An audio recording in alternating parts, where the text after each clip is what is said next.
Assalamualaikum warahmatullahi wabarakatuh. Salam penyuluh hukum. Sahabat penyuluh, wilayah bebas dari korupsi yang selanjutnya disingkat WBK adalah predikat yang diberikan kepada suatu unit kerja atau satuan kerja yang telah berhasil melaksanakan reformasi birokrasi dengan baik, yang telah memenuhi sebagian besar kriteria proses perbaikan pada komponen pengungkit, serta mewujudkan pemerintahan yang bersih dan akuntabel, serta pelayanan publik yang prima. Adapun wilayah birokrasi bersih dan melayani yang selanjutnya disingkat WBBM adalah predikat yang diberikan kepada suatu unit kerja atau satuan kerja yang telah berhasil melaksanakan reformasi birokrasi dengan sangat baik, dengan telah memenuhi sebagian besar kriteria proses perbaikan pada komponen pengungkit untuk mewujudkan pemerintahan yang bersih dan akuntabel serta pelayanan publik yang prima. Kemudian untuk dinilai mampu mendapat predikat WBK atau WBBM, instansi pemerintah terlebih dahulu perlu memastikan terlaksananya pembangunan zona integritas dengan baik. Dalam pembangunan zona integritas terdapat beberapa tahapan yang perlu menjadi perhatian instansi dan unit kerja sebelum dilakukan penilaian atau evaluasi secara internal dan pengusulan kepada TPN. Tahap pertama yaitu tahap pencanangan zona integritas. Pencanangan pembangunan zona integritas adalah deklarasi atau pernyataan dari pimpinan suatu instansi pemerintah atau pimpinan unit kerja bahwa instansi atau unit kerja telah siap membangun zona integritas. Pencanangan pembangunan zona integritas dilakukan oleh instansi pemerintah atau unit kerja yang pimpinan dan seluruh atau sebagian besar pegawainya telah menandatangani dokumen fakta integritas.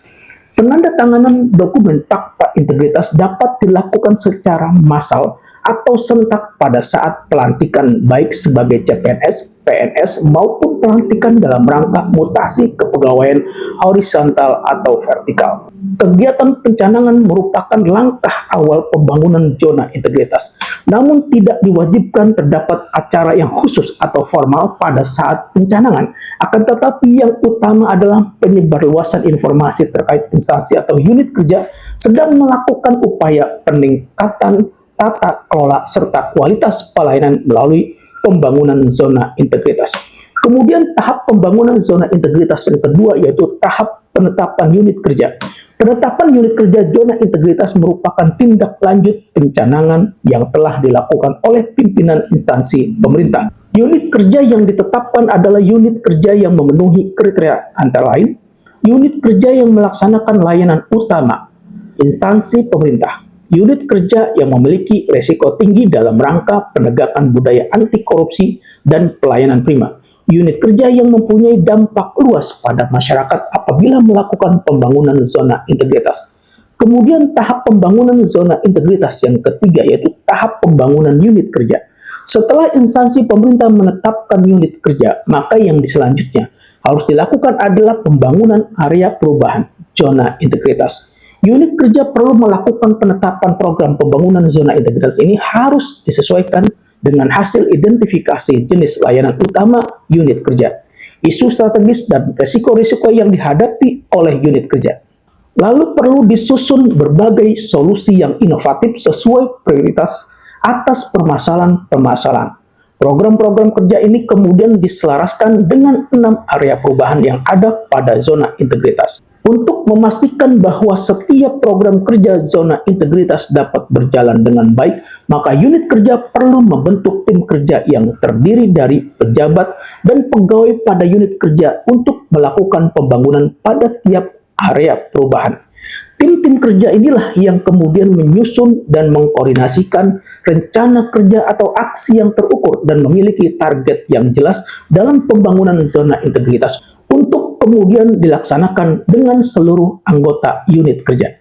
Dalam pembangunan zona integritas pada unit kerja, hal-hal yang perlu dilakukan dan menjadi perhatian adalah membangun komitmen antara pimpinan dan pegawai dalam pembangunan zona integritas. Memperhatikan dan melengkapi unsur-unsur pembangunan zona integritas seperti dijelaskan pada unsur pengungkit, melaksanakan survei mandiri terkait pelayanan publik dan persepsi anti korupsi pada unit kerja yang diusulkan, membuat berbagai inovasi dalam upaya perbaikan pelayanan publik dan pencegahan korupsi, melaksanakan program atau kegiatan yang sifatnya bersinggungan langsung dengan masyarakat atau stakeholder, membuat strategi komunikasi atau manajemen media dalam rangka menginformasikan semua perubahan yang dilakukan oleh unit kerja ke masyarakat, melakukan monitoring dan evaluasi secara berkala atas kemajuan yang dilakukan oleh unit kerja yang diusulkan. Kemudian tahap pembangunan zona integritas yang keempat, yaitu tahap pemantauan pembangunan zona integritas. Selama unit kerja membangun zona integritas di internalnya masing-masing, maka perlu dilakukan pendampingan dan pemantauan oleh tim penilai internal atau TPI. Hal ini untuk memastikan bahwa pelaksanaan program pembangunan ZI berjalan sesuai dengan yang direncanakan.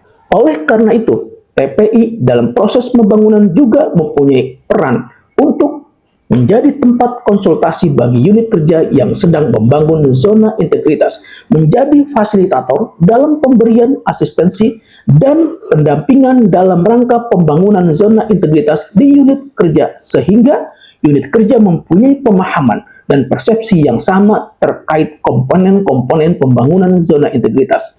Berkonsultasi kepada TPN terkait proses pembangunan zona integritas pada unit kerja.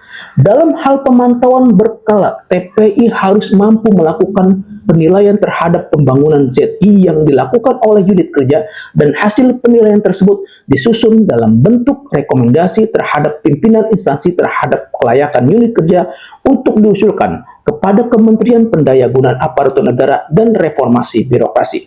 Pada tahap pembangunan sampai dengan tahap evaluasi hasil pembangunannya, terdapat area-area yang perlu diperbaiki dan dioptimalkan baik oleh tim kerja, zona integritas pada unit kerja maupun TPI. Pembangunan area-area perubahan ini akan dapat membantu pencapaian sasaran zona integritas, yaitu mewujudkan pemerintahan yang bersih dan akuntabel serta meningkatnya pelayanan publik yang prima. Sahabat penyuluh, demikian tentang mekanisme pembangunan zona integritas sebagaimana yang tercantum di dalam Peraturan Menteri Pendayagunaan Aparatur Negara dan Reformasi Birokrasi Nomor 90 Tahun 2021 tentang pembangunan dan evaluasi zona integritas menuju wilayah bebas dari korupsi dan wilayah birokrasi bersih dan melayani di instansi pemerintah, sebagaimana yang telah diubah dengan Peraturan Menteri Pendayagunaan Aparatur Negara dan Reformasi Birokrasi Nomor 5 Tahun 2024 tentang perubahan atas Peraturan Menteri Pendayagunaan Aparatur Negara dan Reformasi Birokrasi Nomor 9 Tahun 2021 tentang pembangunan dan evaluasi zona integritas menuju wilayah bebas dari korupsi dan wilayah birokrasi bersih dan melayani di instansi pemerintah. Semoga bermanfaat. Wassalamualaikum warahmatullahi wabarakatuh. Salam penyuluh hukum.